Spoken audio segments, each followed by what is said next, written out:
Hello, Internet.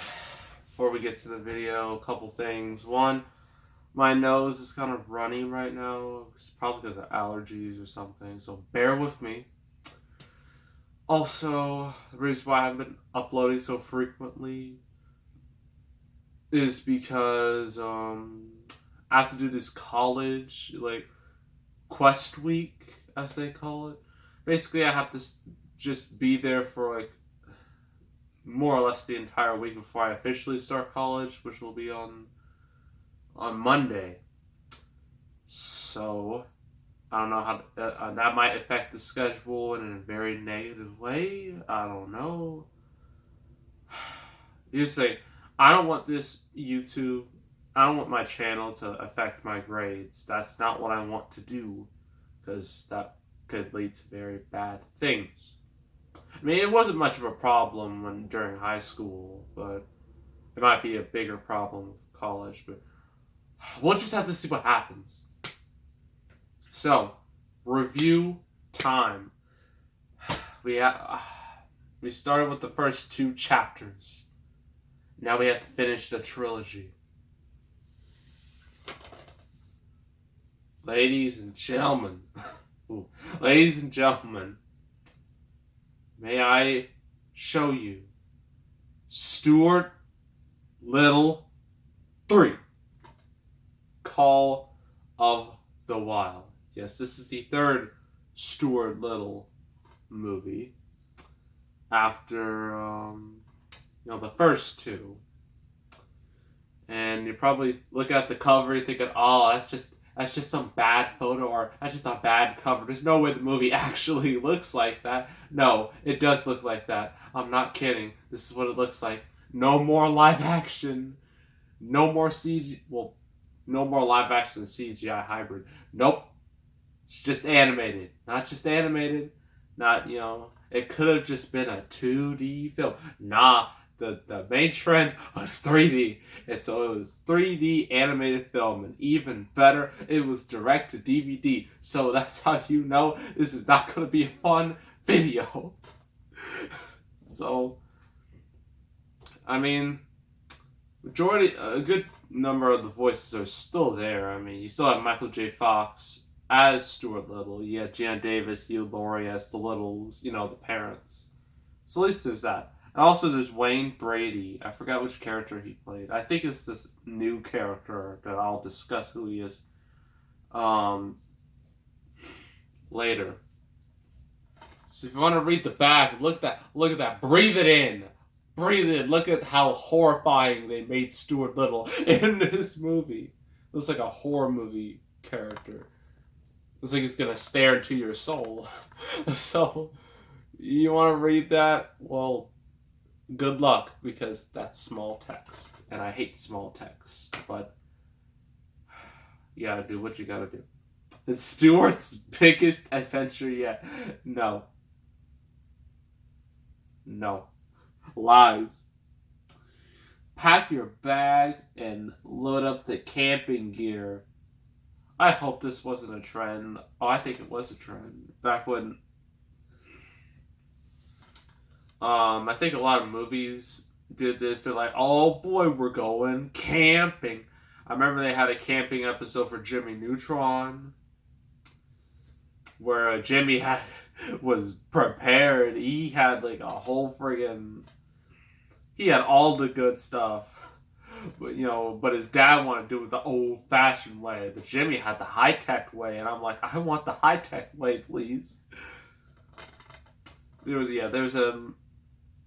I remember the Jimmy Neutron camping episode. There was a Very Odd Parents camping episode. I believe there was a SpongeBob camping episode. I forgot which one it was.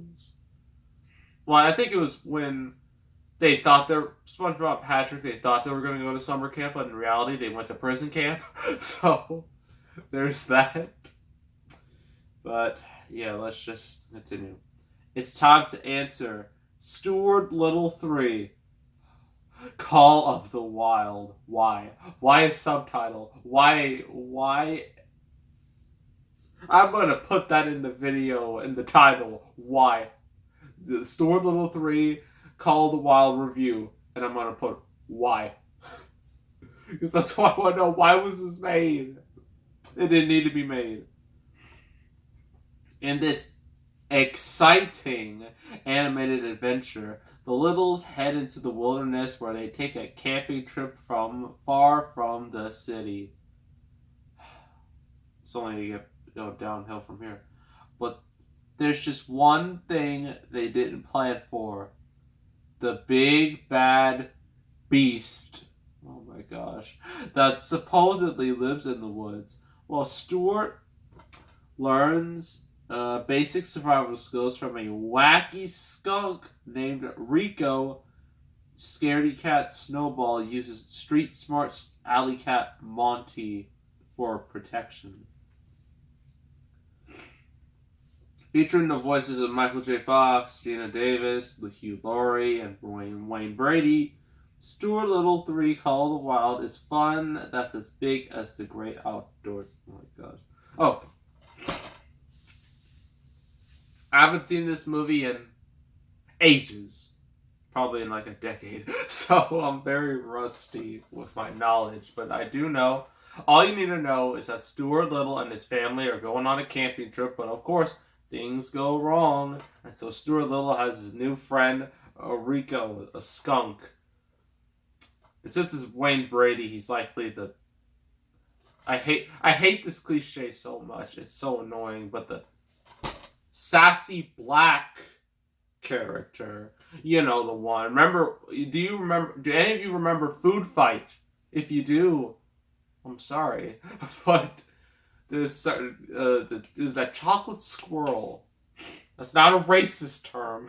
That's literally what he is. He is a chocolate squirrel. He loves chocolate. But he has all, the sassy side, because that's what all these characters need to have. They need to have a sassy sidekick. So irritating. I mean, Kids Next Door had, number 5. She was sassy. Drawn Together had Foxy Brown. I think that was her name. More or less. Whatever. It's always in these movies, and it's annoying. But anywho, pros and cons. Pros. Michael J. Fox is still good as Stuart Little. The voice acting is passable. Okay, cons. Just everything. The animation. Look, I know it's direct to DVD, so I should give it a bit of a pass, but my goodness, if they were going to go direct to DVD, they should have at least gone to 2D. I mean, look at the Disney direct to DVD movies. Yeah, none of them are really great, but some of them still look pretty nice. I mean, Bambi 2 looks great for a direct-to-DVD flick. This movie looks terrible for a direct-to-DVD flick. The CGI just looks awful on everybody. They all look creepy and uncanny and look like they're from a 90s video game from the PS1 era. It's that bad. Let's see. The story is completely forgettable. It's just like, why? There's no stakes, just like the second one, but except this is far worse. At least the second one, you had nice CGI to look at and likable characters. Here, you don't. You're stuck with bad animation, lame characters or dull characters, and just a bad story.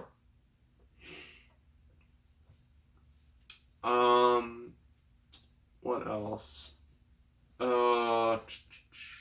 That's about it. There's not much to it. It's direct to DVD. What do you expect? You expect me to have like a nice hour-long rant about Stuart Little 3? I don't think so. I don't think anyone wants that.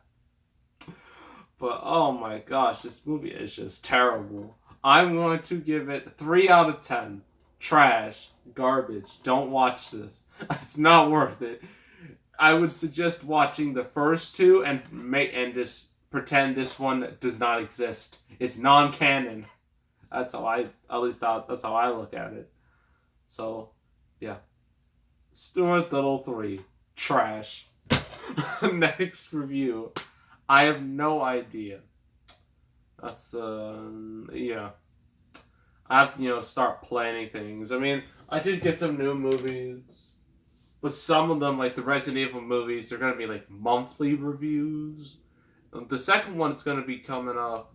September's coming up pretty soon, and I'm going to review Resident Evil 2 during that month, and then in October, Resident Evil 3, and then 4 and 5, and the final chapter.